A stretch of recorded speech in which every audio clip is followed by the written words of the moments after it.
was texting through the Skype chat. She was at the hospital. He was on a plane. The typed words were the only thing that connected Stephanie Arnold with her husband Jonathan in what Stephanie believed would be the last few minutes of her life. I was letting him know via text that whatever happens to me,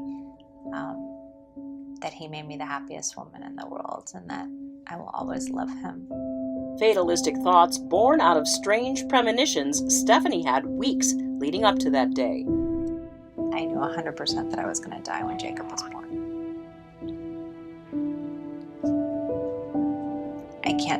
I couldn't have told you at the time why I knew that 100%, but I was sure of it.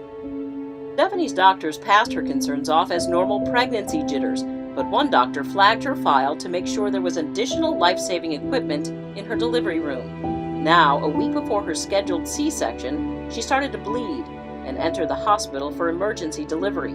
As Jonathan raced to be by his wife's side, Stephanie was being wheeled into the operating room. She turned to say goodbye to their 18-month-old daughter, Adina. I broke down crying because I knew it would be the last time I would see her. Moments later, Jacob was born, and Stephanie died. She flatlined for 37 seconds before doctors brought her back. That extra equipment saved her life. Stephanie had experienced an amniotic fluid embolism. It's rare, unpredictable, and unpreventable. About a third of the patients who, have this condition pass away, or even when they recover, there's a very high chance of having a lot of multi-organ or neurologic deficits. After a 6-day medically induced coma, Stephanie woke up, mostly intact. The premonitions had come true. And I cried. And I cried. I cried. She had survived a heart attack, acute kidney failure, and an emergency hysterectomy. Oh, it's a miracle, no doubt.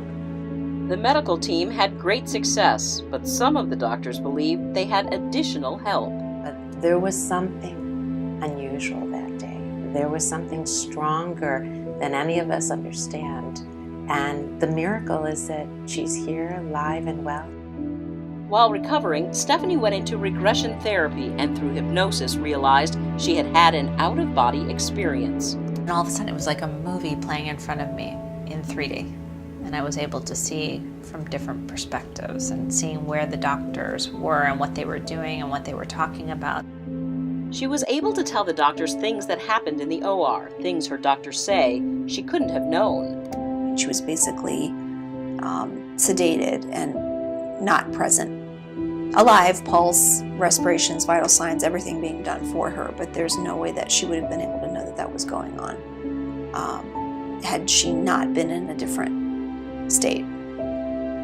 Stephanie believes the biggest lesson that she's learned from all of this came from her premonitions, that if you sense something, say something. Not a day goes by that I don't feel blessed.